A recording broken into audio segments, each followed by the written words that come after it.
Haleluya. Apa yang dikatakan firman Tuhan, bahwasannya kerajaan sorga bukan berdasar pada perkataan, tapi berdasar pada kuasa, genap pada sidang pertama. Mereka senantiasa mengalami kuasa Tuhan. Doa mereka didengarkan Tuhan dan dijawab Tuhan. Mujizat adalah hal yang biasa pada sidang pertama. Biarlah ini juga merupakan hal yang biasa pada sidang pada akhir zaman ini. Amin, saudara. Biarlah kita merindukannya, biarlah kita memintanya. Karena semua itu adalah perbuatan Roh Kudus yang masih bekerja sampai sekarang ini. Sungguh benar apa yang dikatakan oleh Tuhan Yesus sebelum dia naik ke sorga. Tetapi kamu ini tunggulah di Yerusalem, sehingga kamu diperlengkapi dengan kuasa dari Maha Tinggi. Dan murid-murid menunggu di Yerusalem, sampai betul-betul Roh Kudus turun ke atasnya. Dan pada waktu Roh Kudus turun ke atasnya, mereka sudah diperlengkapi dengan kuasa dari Maha Tinggi. Dan itu mengobatkan seluruh hidup mereka, mengobatkan Petrus yang pernah menjadi berani, Petrus yang tidak berhikmat jadi punya hikmat, Petrus yang lupakan janji Tuhan, sulit mengerti firman Tuhan, menjadi segera mengerti firman Tuhan dan menyaksikan firman Tuhan. Petrus berubah oleh Roh Kudus. Roh Kudus sangat luar biasa. Oh saudaraku, rindulah senantiasa dipenuhkan dengan Roh Kudus. Dan setelah dipenuhkan dengan Roh Kudus, biarlah saudara senantiasa bersekutu dengan Roh Kudus, mohon pertolongan Roh Kudus, merasakan kehadiran Roh Kudus. Biarkanlah Roh Kudus memimpinkan saudara kepada segala kebenaran.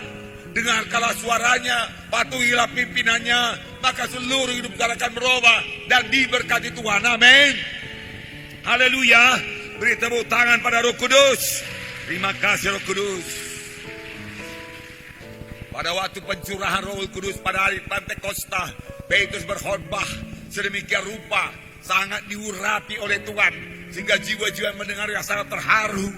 Dan mereka bertanya, Tuhan, apa yang harus kami perbuat? Saudara yang kasih dalam nama Petrus berkhotbah dan berkata, hendaklah kamu bertobat dan memberi dirimu dibaptis dalam nama Yesus untuk ampunan dosamu, lalu kamu beroleh karunia Roh Kudus. Dan pada hari itu juga 3.000 orang bertobat dan 3.000 orang memberi diri dibaptis. Ini adalah pekerjaan Roh Kudus. Hal seperti ini harus kita rindukan lagi pada akhir zaman ini. Marilah miliki pikiran yang rohani, supaya kita melihat perkara-perkara rohani, merindukan perkara-perkara rohani, berdoa buat perkara-perkara rohani, mengejar perkara-perkara rohani. Lalu sekaliannya ditambahkan padamu, jangan sampai kita mengejar dunia ini, saudaraku, tetapi tidak mengejar perkara-perkara rohani. Maka dunia tidak dapat, rohani juga tidak dapat. Kalau kita dapat perkara rohani, dunia ditambahkan Tuhan kepada kita. Amin. Haleluya, saudaraku. Puji Tuhan. Petrus berkhotbah. Petrus tidak takut lagi.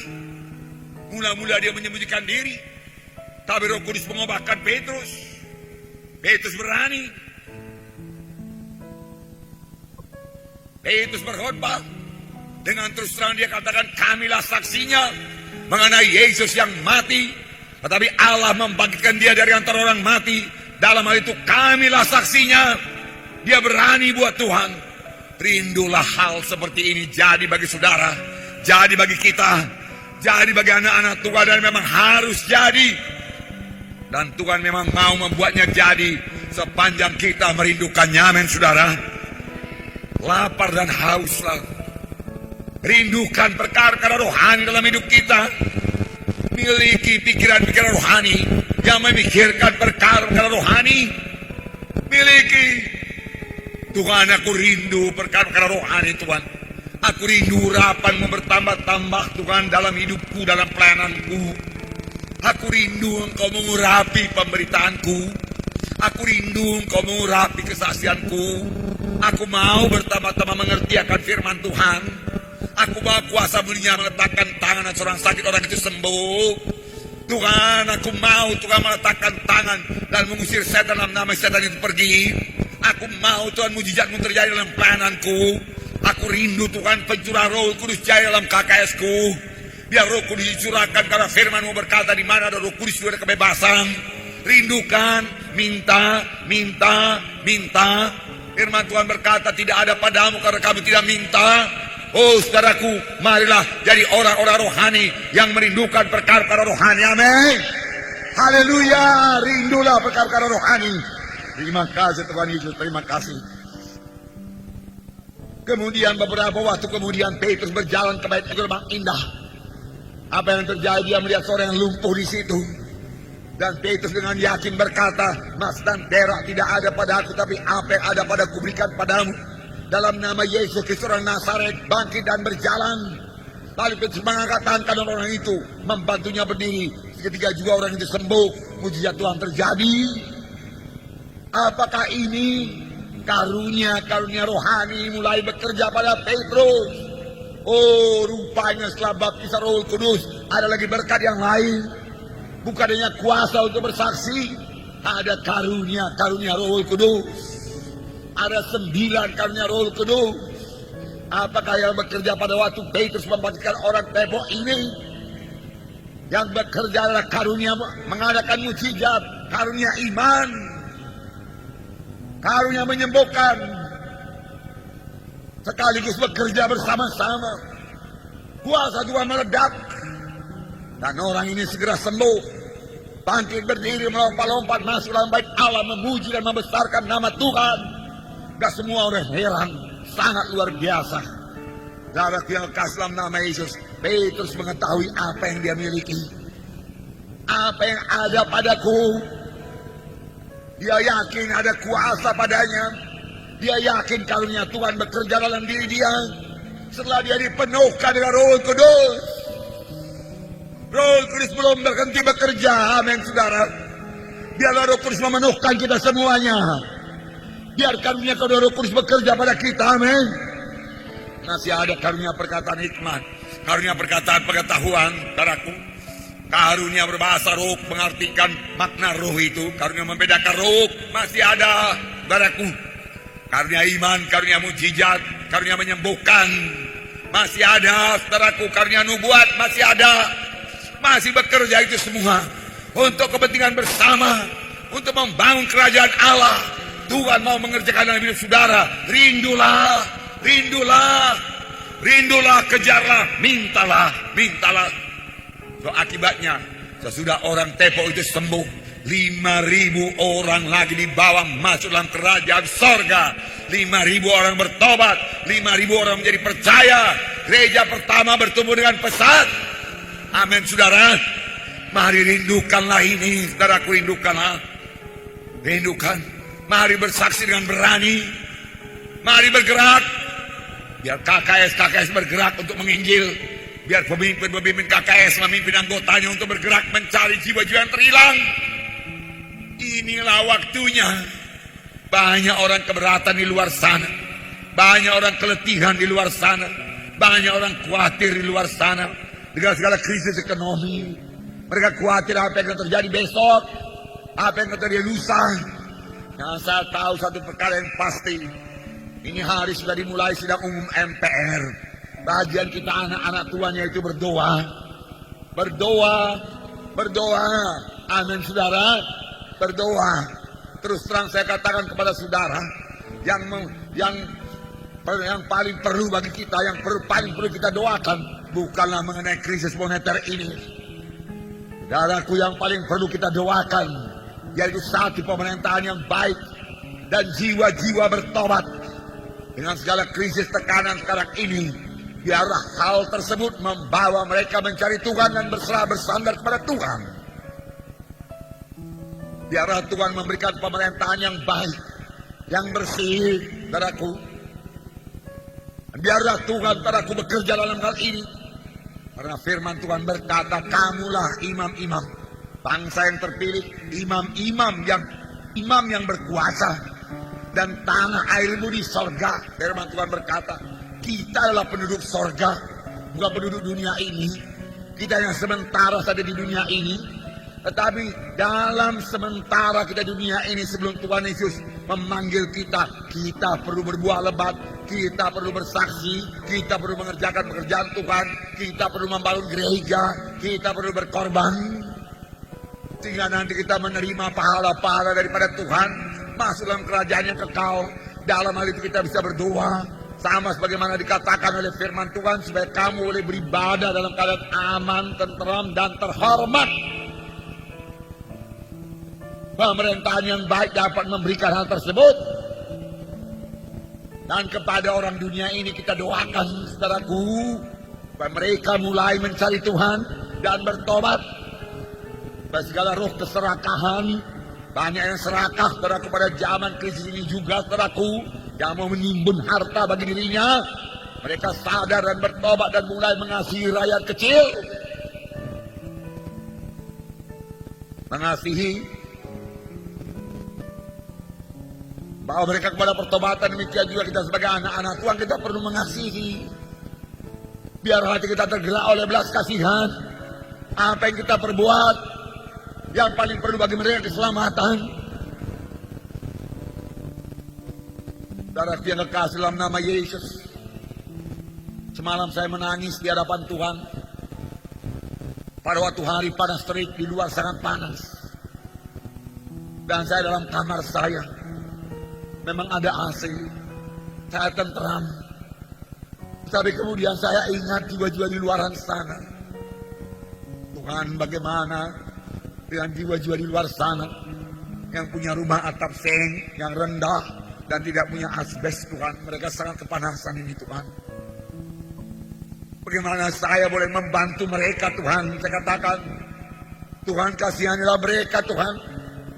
Kalau boleh, Tuhan, Engkau redakan panas ini. Tetapi kemudian saya berpikir yang terpenting bagi mereka bukanlah hal tersebut. Yang terpenting bagi mereka yaitu mengenal Yesus sebagai Tuhan dan Juru Selamatnya.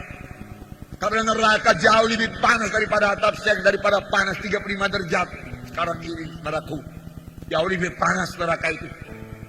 Ditambah lagi ulatnya tidak mati, cacing-cacing itu tidak mati, dikatakan, saudara.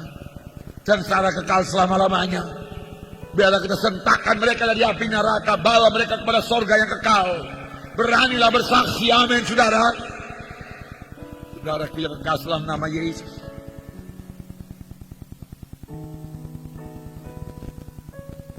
Di rumah kami sendiri cukup beras, saudaraku. Saudara, cukuplah sembako itu, saudaraku. Tapi kemudian waktu makan, saudaraku, saya hampir menangis. Apakah semua orang-orang di luar sana cukup ini semua, Tuhan? Saya katakan, tolonglah mereka, Tuhan, tolong mereka.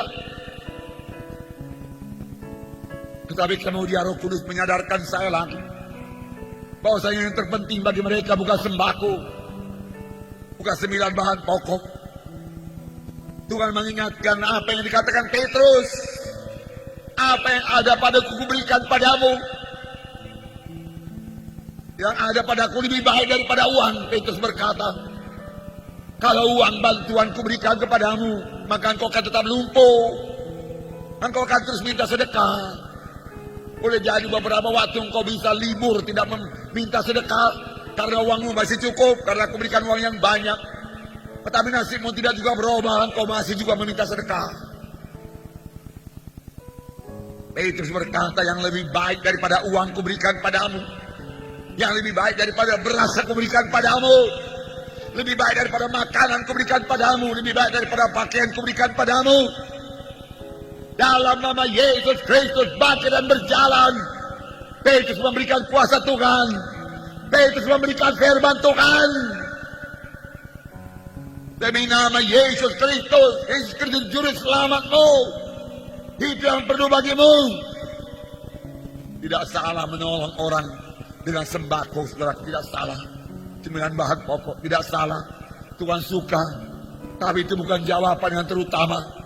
Jawaban yang terutama keselamatan jiwa. Kalau memang saudara pikir itu jalannya kepada orang yang belum bertobat supaya dia mau mendengarkan Injil, silahkan saja. Mana pimpinan Roh Kudus yang baik pada saudara. Tapi yang paling penting adalah keselamatan jiwa. Amin, saudara. Puji Tuhan. Dan kita sebagai anak-anak Tuhan ini, saudaraku, kita adalah anggota tubuh Kristus. Amin. Kita anggota tubuh Kristus. Kita bersaudara dalam Tuhan. Kami mengasihi saudara-saudara sekalian. Saudaraku, saudara-saudara, jangan sampai kekurangan makanan kalau kami tidak kekurangan makanan, saudaraku. Kami mau menolong saudara. Ya dalam hati saudara sedikit pun tidak perlu khawatir. Apalagi jumlah kita anak-anak Tuhan begitu banyak, 7.000 lebih sekarang ini, saudaraku. Dengan 700 lebih KKS, saudaraku, tidak ada yang perlu dikhawatirkan karena kita bersaudara dalam Tuhan. Oleh sebab itu jangan khawatir. Saudaraku, oleh sebab itu doa kita juga biarlah doa yang rohani. Doa yang rindu akan kuasa Tuhan. Doa yang rindu akan jiwa-jiwa selamat. Jangan kita tenggelam dalam persoalan kita sendiri. Bagaimana nanti hidupku, bagaimana anakku, bagaimana uang sekolah anakku. Saudaraku, saya katakan kepada saudara, semua anak-anak dalam gereja Kemenangan Iman Indonesia ini akan makan cukup, pakaian cukup, saudaraku, dan bisa sekolah dengan baik dalam nama Yesus, saudaraku. Amin, saudaraku. Kalaupun ada kesulitan dalam hal-hal tersebut, bersama-sama kita semua boleh bersegati menanggulanginya. Karena Tuhan telah begitu berikan, begini banyak kita ini bersaudara dalam Tuhan yang saling mengasihi. Bersatu kita di sini, bersatu di sorga. Pantas kita di sini saling tolong menolong. Saudara-saudara, jangan segan-segan mohon pertolongan. Amin, saudaraku.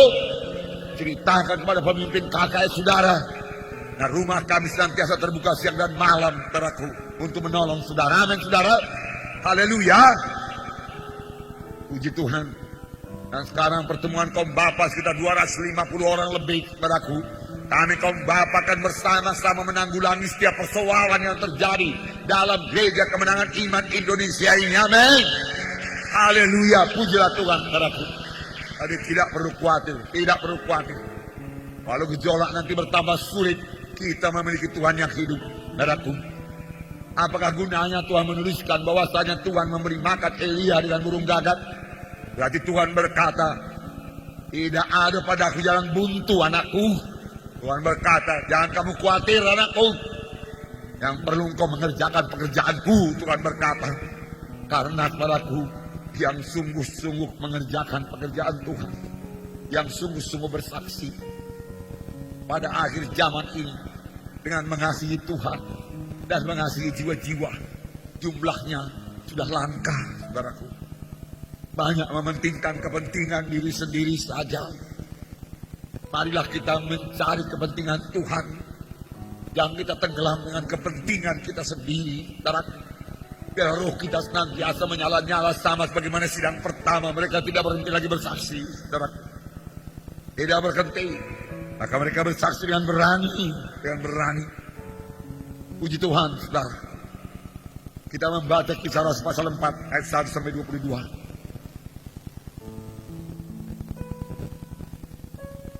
Kisah Rasul pasal 4 ayat 1 sampai 22. Saya membaca satu ayat, saudara baca satu ayat. Bukalah kitab saudara, halaman 154.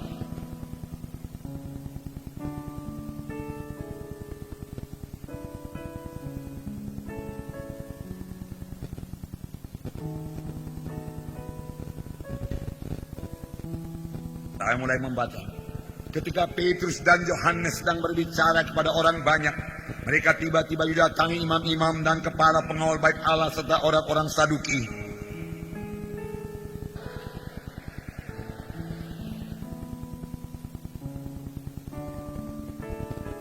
Mereka ditangkap dan diserahkan ke dalam tahanan sampai keesokan harinya karena hari telah malam.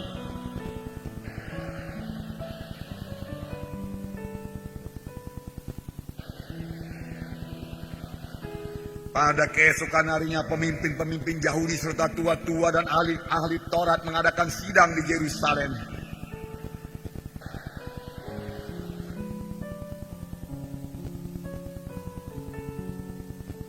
Lalu Petrus dan Yohanes dihadapkan kepada sidang itu dan mulai diperiksa dengan pertanyaan ini. Dengan kuasa manakah atau dari siapakah kamu bertindak demikian itu?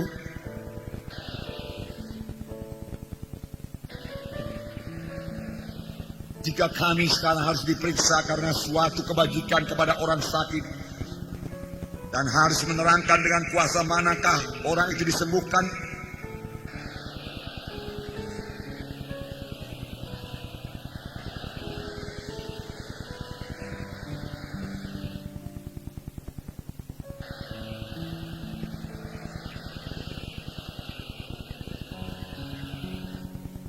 Yesus adalah batu yang dibuang oleh tukang-tukang bangunan, yaitu kamu sendiri.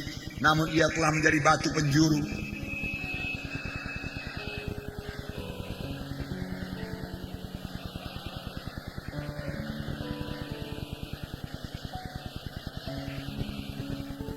Ketika sidang itu melihat keberanian Petrus dan Yohanes dan mengetahui bahwa keduanya orang biasa yang tidak terpelajar, heranlah mereka dan mereka mengenal keduanya sebagai pengikut Yesus.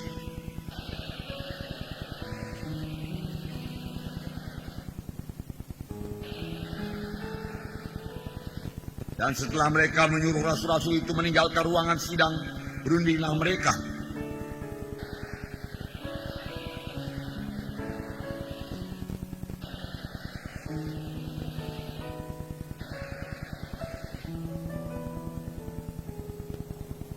Tetapi supaya hal itu jangan makin luas tersiar di antara orang banyak, baiklah kita mengancam dan melarang mereka, supaya mereka jangan berbicara lagi dengan siapapun dalam nama itu.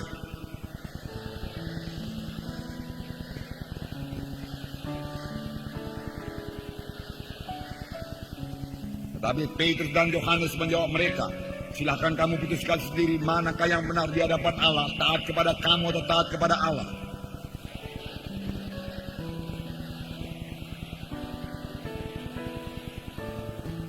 Mereka semakin keras mengancam rasul-rasul itu, tetapi akhirnya melepaskan mereka juga, sebab sidang tidak melihat jalan untuk menghukum mereka, karena takut akan orang banyak yang memuliakan nama Allah berhubung dengan apa yang telah terjadi. Amin. Puji Tuhan, saudaraku. Saudara, kesembuhan ini segera menimbulkan kemarahan Setan marah buat pemberitaan Injil. Setan tidak suka Injil diberitakan. Setan tidak suka jiwa-jiwa diselamatkan. Apalagi setan tentu tidak suka jiwa-jiwa menerima mujizat Tuhan, disembuhkan. Dan setan takut kepada nama Yesus. Oleh sebab itu, imam-imam tanpa sadar mereka telah dipacu oleh setan. Sebab imam-imam berkata, mari kita larang supaya mereka jangan lagi berbicara di dalam nama Yesus. Di dalam nama Yesus. Karena setan tahu bahwa saya dalam nama Yesus ada kuasa. Tetapi juga setan sangat marah. Karena di sini dikatakan, di dalam ayat 4 dikatakan, dalam ayat 2, orang-orang itu sangat marah karena mereka mengajak orang banyak dan memberitakan bahwa dalam Yesus ada kebangkitan dari antara orang mati. Ini sangat dibenci oleh setan. Jiwa-jiwa mengetahui ada kebangkitan dari orang mati. Tetapi dengan sukacita saya memberitahu kepada saudara, dan inilah pengharapan yang terutama, iman yang terutama bagi tiap-tiap anak-anak Tuhan, bahwa saya dalam Yesus kita ini semua akan dibangkitkan, akan hidup dalam satu hidup yang baru dengan tubuh yang mulia. Amin. Itu sebabnya kematian tidak menakutkan gereja pertama. Stefanus dilempar dengan batu, ampunilah mereka Tuhan, dan mengaku sekarang ke sorga Tuhan.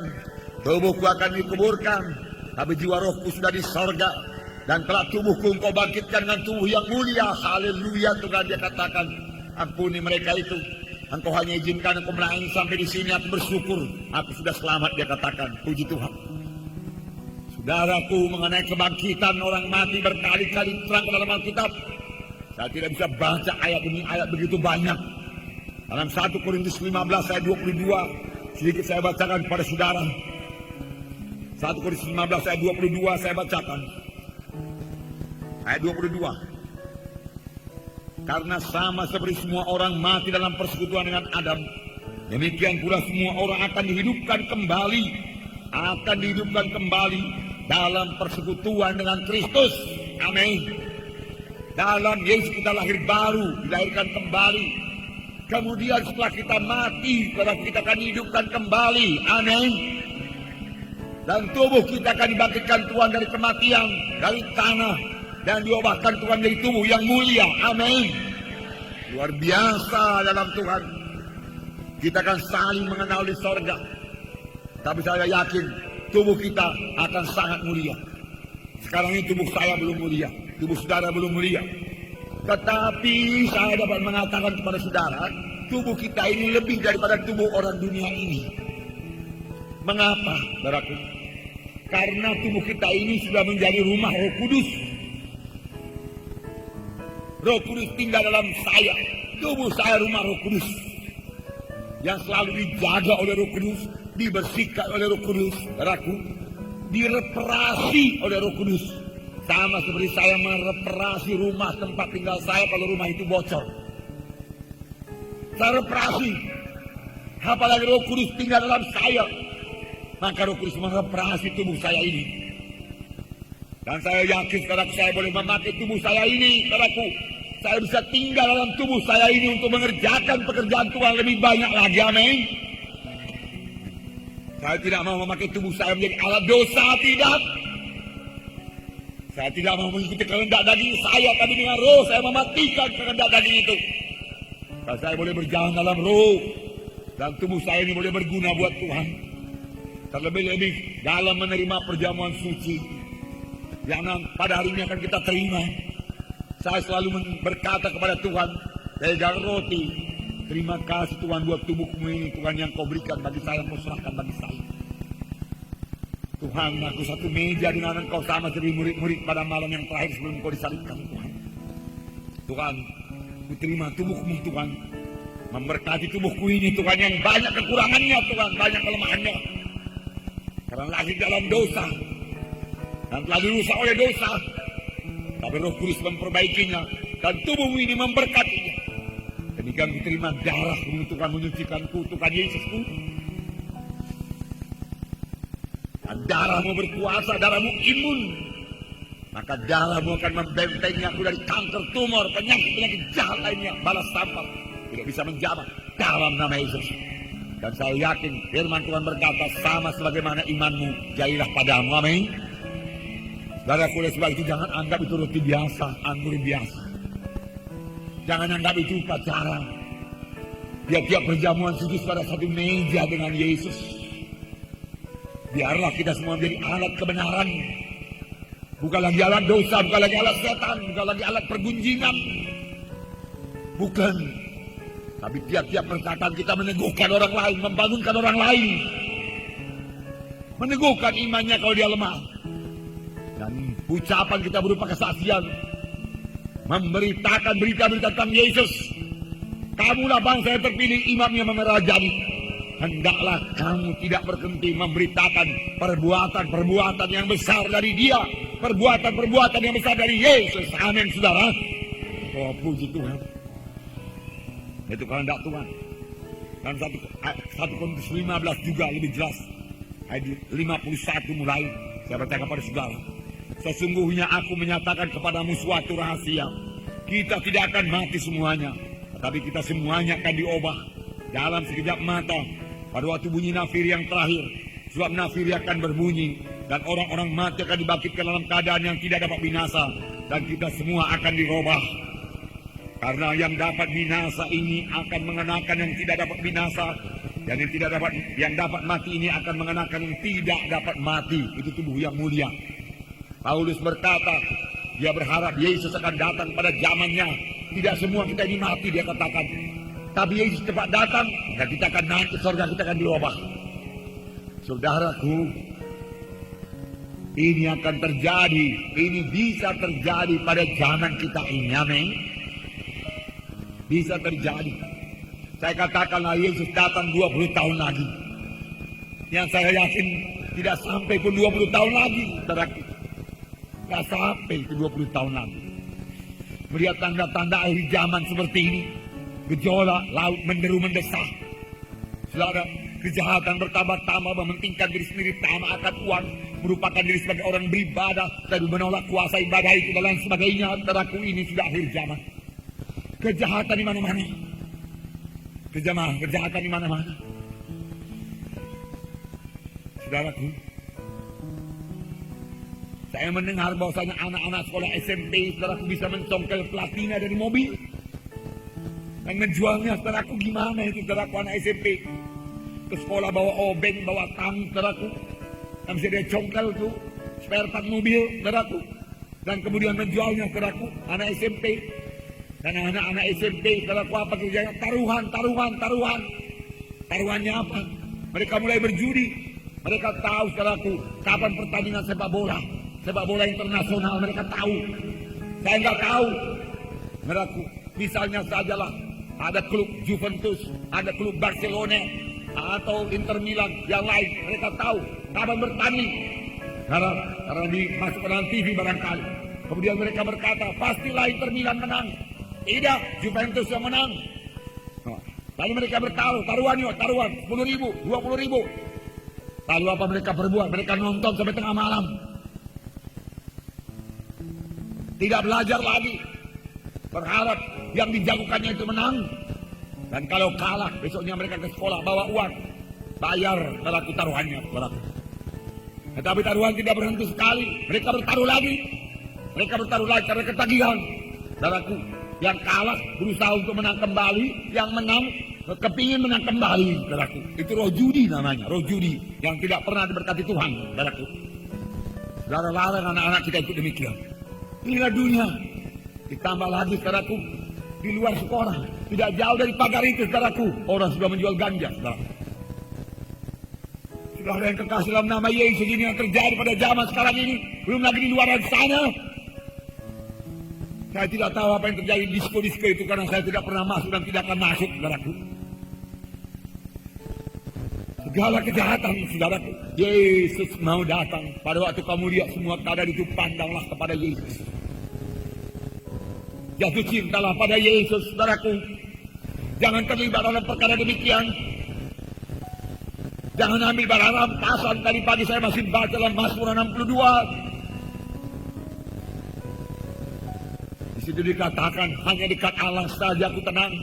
Daripadanya lah keselamatanku. Tuhanlah kota bentengku, penyelamatku, gunung batuku. Orang-orang jahat mau membunuh, dia katakan. Mereka terus menyerang, mau merobohkan, sebagai orang mau merobohkan dinding yang sudah miring, dia katakan. Tapi Tuhan penyelamatku. Dan dia katakan, setan mau menjatuhkan kita dari kedudukan yang tinggi. Jangan mau. Kedudukan secara mulia sebagai anak-anak Tuhan. Jangan turun dari situ, amin. Mulia menjadi anak Tuhan, amin. Dan saudara akan dibangkitkan, amin. Tidak semua akan mati. Yesus bisa datang. Kalau 20 tahun lagi masih banyak kita ini tinggal di sini, amin, saudara. Ya, boleh jadi beberapa orang sudah berangkat, saudaraku. Dan kalau 20 tahun lagi, saudara berumur 40 tahunnya, sekarang 50 tahun, sekarang, saudaraku, saudara masih bisa jumpa Tuhan tengah awak-awak. Kalau 20 tahun lagi, kalau 10 tahun lagi gimana? Kalau 5 tahun lagi gimana? Saudara, karena 6.000 tahun sudah berlalu. Dari zaman Adam sampai ke zaman Yesus, saudaraku, 4.000 tahun. Dari zaman Yesus sampai sekarang ini 1998. Tinggal 2 tahun lagi, tahun 2000. Masuk tahun sabat kerajaan 1000 tahun. Apakah panjangnya, Tuhan? Kalau kamu lihat pohon ara mulai bertunas, kamu tahu musim panas sudah hampir. Dan bangsa ini, dia katakan, yang melihat tanda itu tidak akan binasa kalau sesuatu jadi. Apakah itu? Bangsa ini tidak binasa, bangsa apa? Apakah yang bertunas itu? Bangsa Israel menyatakan kemerdekaannya tahun 47. Tahun 47. Dan generasi yang melihat, saudaraku, bangsa Israel itu merdeka tahun 47 tidak akan binasa. Belum terjadi segala sesuatu. Satu generasi berapa? Berapa umur orang? Saudaraku, 50 tahun, 60 tahun. Tambahkan tahun 1947 tambah 60 tahun berapa? 2007. Kalau satu generasi cuma 50 tahun, tahun berapa? Tahun 1997. Saudaraku, boleh jadi, saudaraku, tambah 5 tahun, 6 tahun, saudaraku, itulah dia, saudaraku.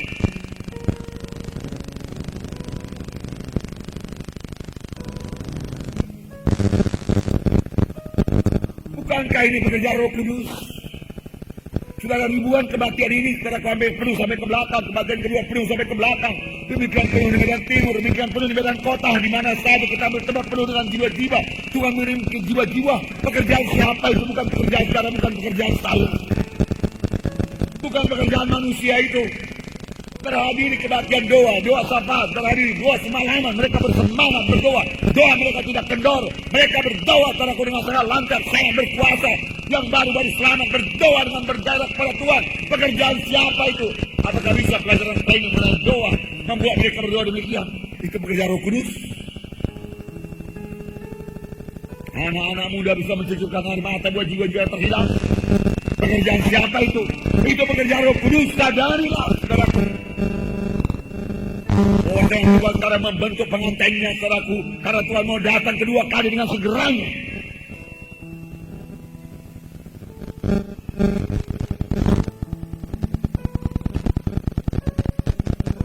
Saudara, Tuhan genapkan masa kesombongan. Tuhan genapkan masa orang kafir, saudara. Tuhan datang. Tuhan akan membalas semua kepada orang yang sombong. Haraplah sekarang mengerti Roh Kudus dalam memimpin kita, saudara. Sudah semua kita akan mati. Kami sebagian akan coba akan bertemu Tuhan di awan-awan dengan tubuh yang mulia. Pada waktu nafiru Tuhan ditiup, Tuhan datang dengan sorak. Tuhan tidak sampai ke bumi pada waktu itu. Hanya di angkasa dan tidak bertemu dengan Tuhan di angkasa. Kemudian 7 tahun kita di surga. Kemudian turun ke bumi padaku bersama-sama dengan Yesus. Dan dalam peperangan Armageddon Tuhan musnahkan semua musuh-musuh Tuhan. Lalu Tuhan mendirikan kerajaan 1000 tahun di dunia ini. Dan kita memerintah 1000 tahun di dunia ini. Di dunia ini 1000 tahun memerintah. Dunia makmur, tidak ada krisis moneter. Itu makmur ini. Maukah saudara itu di dalamnya? Maukah saudara memerintah di dalamnya? Inilah saatnya saudara mempersiapkan diri, amin. Dengan berjalan dalam Roh Kudus. Berapa banyak saudara bawa buat Tuhan? Ini berapa banyak persembahan saudara buat Tuhan? Berapa banyak persembahan yang paling indah yaitu jiwa-jiwa. Dalam pertemuan kaum bapa, saya suka cita kaum bapa mulai bersaksi. Ayo kaum muda, jangan ketinggalan. Kaum ibu, jangan ketinggalan. Minggu yang lalu sudah 10 orang bertobat. Juga baru dalam kebaktian kaum bapa. Minggu semalam 9 orang datang. Saudaraku, untuk menerima sebagai Tuhan dan Juru Selamatnya, sudah. Dan kaum bapa, saya katakan ada tugas kita untuk melayani, memimpin keluarga kita. Oleh sebab itu datang terus kemari, supaya dilengkapi. Dan memberikan firman Tuhan yang simpel sederhana kepada mereka, mudah ditangkap dengan singkat. Saudara, yang jadi pegangan bagi mereka, Tuhan.